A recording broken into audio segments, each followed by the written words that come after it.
Тікелей эфирде жаңа күн, біз хабарымызды одан әрі жалғастырамыз.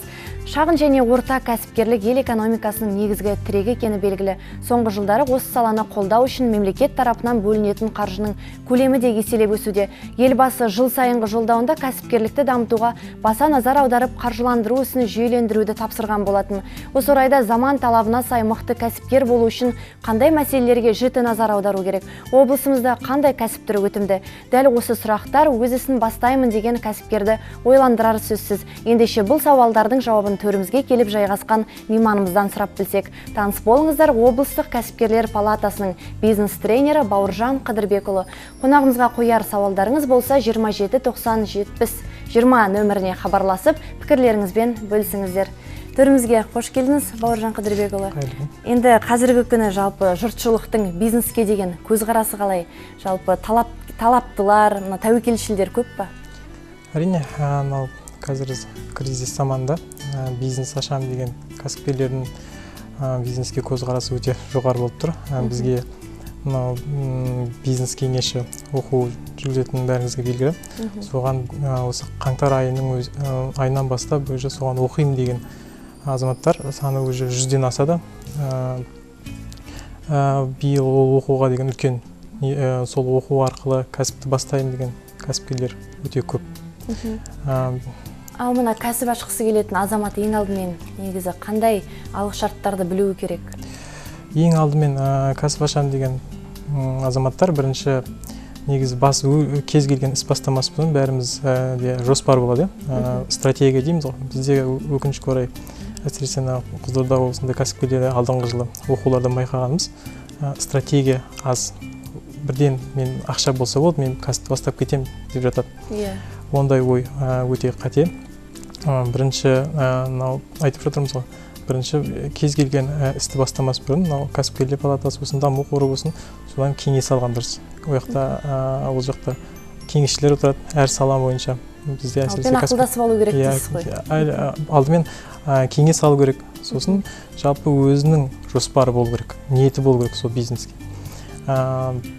Сол жөнінде бізде жаңа оқулар болсын, бизнес жоспарлар болсын, кәсіпкерлер палатасында тегін жасалынып жатыр. Мына аймағымызда енді қазіргі күні қандай кәсіп түрлері игерілмей жатыр әлі осы уақытқа дейін? Ең қазіргі таңда игерілмей жатқан кәсіп түрлері ол өндіріс. Бізде өндіріске өкінішке орай енді аяғынан тұрып келе жатыр ғой. Өндіріс әлі ниет білдірушілерде ондай қатты көп емес. Мысалы, келген 10 кәсіпкердің тек қана 3-4 ғана өндіріске, бәріміз жаңағы қызмет көрсетуге, жаңағы сауда-саттыққа бізге кәсіпкерлер кетіп жатады негізінде. Бірақ мемлекеттен көп өндіріске көмек түрлері көп. Өнімділік 20-20 бағдарламасы болсын, бизнестің жол картасы болсын, бәрі өндіріске көп көмек түрлері бар мемлекет тарапынан. Осы орайда жаңа өзіңіз айтып кеттіңіз ғой, бағдарламалар деп. Бұдан өзге де тағы қандай бағдарламалар бар мемлекеттік кәсіп ашуға қолдау көрсететін? Ең басты бағдарлама қазір өздеріңіз білетіндей бизнестің жол картасы 20-20 бағдарламасы. Ол бағдарлама арқылы осында бизнесін жаңадан бастап жатқан, бизнесін жасап жатқан кәсіпкерлерге қатысады. Екінші бағдарлама өнімділік 20-20. Жаңа айтып отқандай өндіріс бойынша өндіріспен айналысам деген кәсіпкерлер сол бағдарламаға қатысып, неше түрлі гранттар ұтып алуға болады. Үшінші бағдарлама жұмыспен қамту 20-20 бағдарламасы. Ол енді бұл бағдарламаның екінші бағыты бойынша ауылдық жерлер кәсіпкерлер қолдау.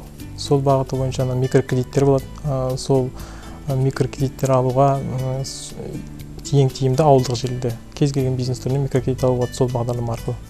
Үшінші ауданға арналған бағдарламалар бар. Егінжай, жылыжай, ауыл шаруашылық қолдау қорының қаншама бағдарламасы бар.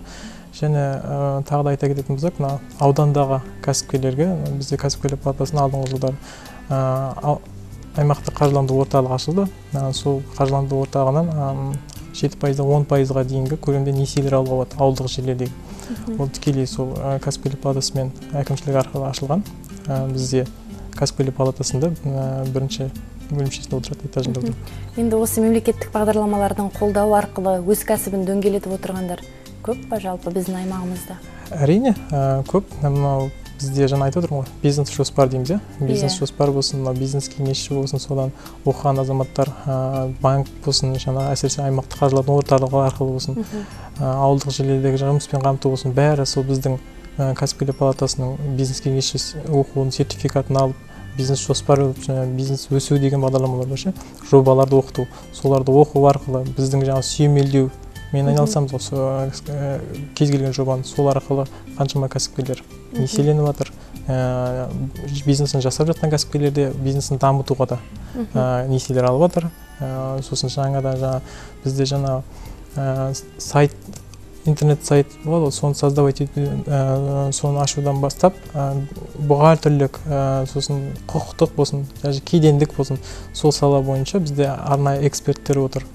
Кез келген сала бойынша көмек көрсетеді. Кез келген көмек түрі бізде тегін.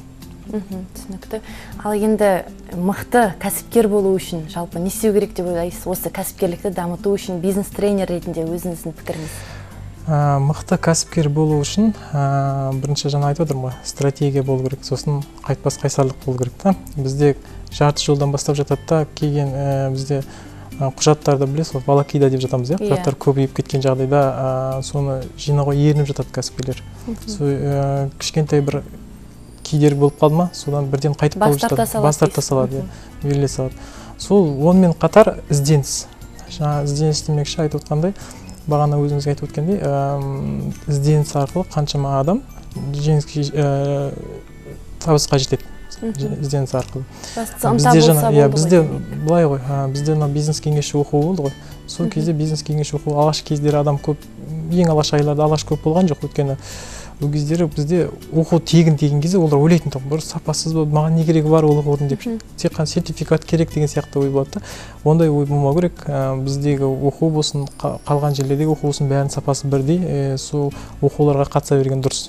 Жоба болсын, өткен әр оқу сайын сіздер мынау маркетингтік талдау дейміз, нарықты зерттеу дейміз. Жаңа сіздің сұрағыңызға жауап, нарықты зерттей білу үшін екінің бірі бухгалтер болып, экономист болып туыла бермейді ғой. Сол себепті соның бәрін зерттейтін бізде арнайы программалар арқылы соларға үйретеміз. Қалай нарықты зерттеуге болады, қай жақтан бизнес ашуға болады. Ал енді мына тренингтер, жаңа өзіңіз де айтып кеттіңіз ғой, бизнеспен айналысам деушілерге бұл тренингтер қаншалықты жиі өткізіліп тұрады, жалпы тиімді ма бұл тренингтер, семинарлар? Жаңа тренинг тиімді өте, өткені жаңа айтып отырмын ғой, қаншама адам осы бизнесін жаңадан жасап жатқан әсіресе кәсіпкерлер осына бизнес кеңесші бірінші оқуына тәуелді. Кез келген екінші деңгейлі банкке барсаңыз, мен жаңадан бастан жатқан кәсіпкермін десеңіз, сізден сертификат сұрайды. Осы сертификат арқылы сіз жаңа мысалы бизнестің әліппесі дейміз ғой. Бизнес әліппесі жөнінде кез келген кәсіпкер содан өту керек. Кез келген кәсіпкер 2 күндік оқу, сол 2 күндік оқудан көзін ашылады. Қаншама бізге кәсіпкерлер келді алдыңғы жылдар. Біз мысалы бизнесін жасап жатқан кәсіпкерлердің өзі біз білмейтін нәрсе көп екен ғой деп кетіп отқан болды. Сол себепті пайдасы өте зор. Одан кейінгі жаңа бизнес өсу деген бар. Ол уже бірінші бизнес кеңесшіні оқығаннан кейін оған қатысуға болады. Оған қатысқан кезде уже сіз жаңағы ауқымырақ оқу түрі. Жаңа өзіңіздің салаңыз жөнінде. Және жобаларды қолдау дегеніміз ол биыл мысалы сіз сұлулық салон ашасыз, кейбір кісілер мысалы СТО деп атады, мысалы сол салалар әрқайсысында кейбір оқулар кейбіреуіне келмейді ғой. Сол себепті біз арнайы блок қылып жинап, мысалы бірыңғай мысалы өндіріспен айналысатындарды бір топқа, қызметпен айналысатын бір топқа, соларды арнайы оқытамыз. Дәл сол бизнеске арнайы бізде бағдарламалар бар, қалай дамытуға болады. Бірден кәсіпкерлер палатасына жүгіну керек демек. Кәсіпкерлер палатасына. Сізге рахмет, төрімізден табылып, алтын уақытыңызды бөліп, қызықты әңгіме өрбіткеніңізге, қызметте үлкен табыстарға кенеле беріңіз. Рахмет.